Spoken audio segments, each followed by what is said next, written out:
Greetings and welcome to this week's race video, where we will be taking a good look at the history of the humans. I'd like to note 3 things before we start though.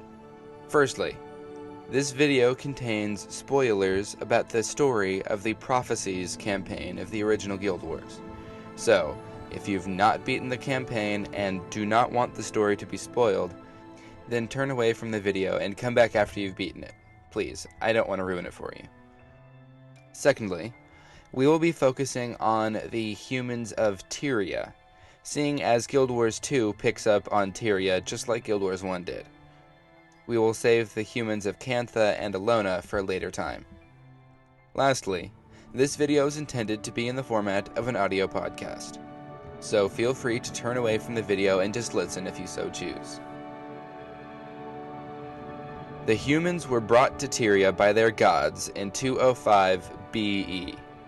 Eventually, 3 major kingdoms arose: Ascalon, Krita, and Or. Prior to the exodus of the gods lived in Ara, a vast city located in the land of Or, which is more commonly called the City of the Gods. While in Tyria, they helped the humans with many things, such as pushing the Char north so that the humans could establish what is now Ascalon. In the year 0, the 5 gods left Ara and Tyria altogether in what is now known as the Exodus of the Gods, which is where the dates BE and AE come from, which mean before the Exodus and after the Exodus, respectively. Though the gods were no longer physically in Tyria, they still hear and answer the prayers of their followers.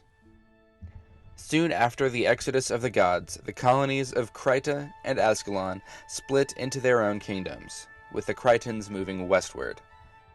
It was at this time that open disputes raged on between many of the human guilds. This time was known as the Guild Wars. Steadily, small disputes grew into all-out wars between the different kingdoms. It took the renewed threat of the Char to bring about the end of the internal conflict. With the new Char invasion tearing at the 3 human kingdoms, they were forced to set aside their disagreements or see their kingdoms fall into utter destruction. In 1070 AE, the Char called upon the destructive power of the Cauldron of Cataclysm, and it brought on the Searing. This shattered the Great Northern Wall, Ascalon's greatest defense against the Char. Though all humans were under threat from the Char, it was Ascalon that was at the forefront, taking the brunt of their mighty force. Without the Great Northern Wall, the human kingdoms were vulnerable, and the Char sent many warbands to both Krita and Or. The Char were greatly overpowering Krita, and, seeing this, King Jaden and the rest of the royal family of Krita fled the throne. Desperate, the Critans turned to the White Mantle, a newly formed military order for leadership. Thanks to the White Mantle and their gods, the Unseen Ones, the Char were defeated. Though this was a victory, many Critans and White Mantle died or went missing, including the White Mantle's leader, Saul D'Alessio. The kingdom of Or saw a different fate. The Char marched on Ara and easily swept through the Orian defenses. When the Char were at the main gate of Ara, Vizier Kilbron, the advisor to the Orian king, went down into the catacombs of Ara and read aloud a spell from the Lost Scrolls, thinking it would save them from the Char. It did. However, it brought about the cataclysm that destroyed most of Or with a magical detonation, leaving all but a few islands submerged under the waves of what is now called the Sea of Sorrows. At the end of the game Guild Wars, humanity was the dominant race, having spread to every corner of Tyria. However, humanity started to fail, and for the past 250 years they have been in decline. The war with the Char continued in what was left of Ascalon.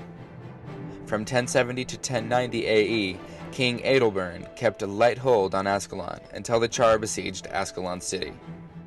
In his madness, seeing his men flee the city in fear, the king unleashed the power of his sword Magdair, bringing forth the foe fire. This ungodly power turned the entire population of Ascalon City into ghosts, who, now, unyieldingly protect the city against all intruders. With the fall of Ascalon City, all of the kingdom of Ascalon had fallen with it.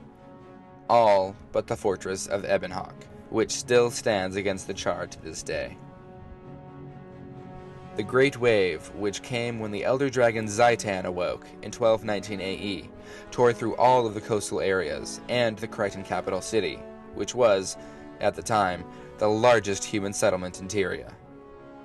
Lion's Arch was completely destroyed, and thus abandoned as the capital city. Sometime later, Lion's Arch was reborn by pirates, and became a free city, and was not under the guidance of any one race. In 1088 AE, Krita was united under Queen Salma, and became the last stable human nation. Seeing this, refugees from all corners of Tyria flocked to it. The new human capital of Divinity's Reach became humanity's last hope to get back on their feet. Many humans would die before letting anything harm Divinity's Reach, or their queen. At the time of Guild Wars 2, the humans have allied themselves with the Char, and the other races that have risen to power, to stand firm against a common enemy, the Elder Dragons. That's me done for the day. I certainly hope you enjoyed it. Be sure to tune in next week, where we will take a quick look at the brilliant Asura. I'm Zolfury, and I'll see you then.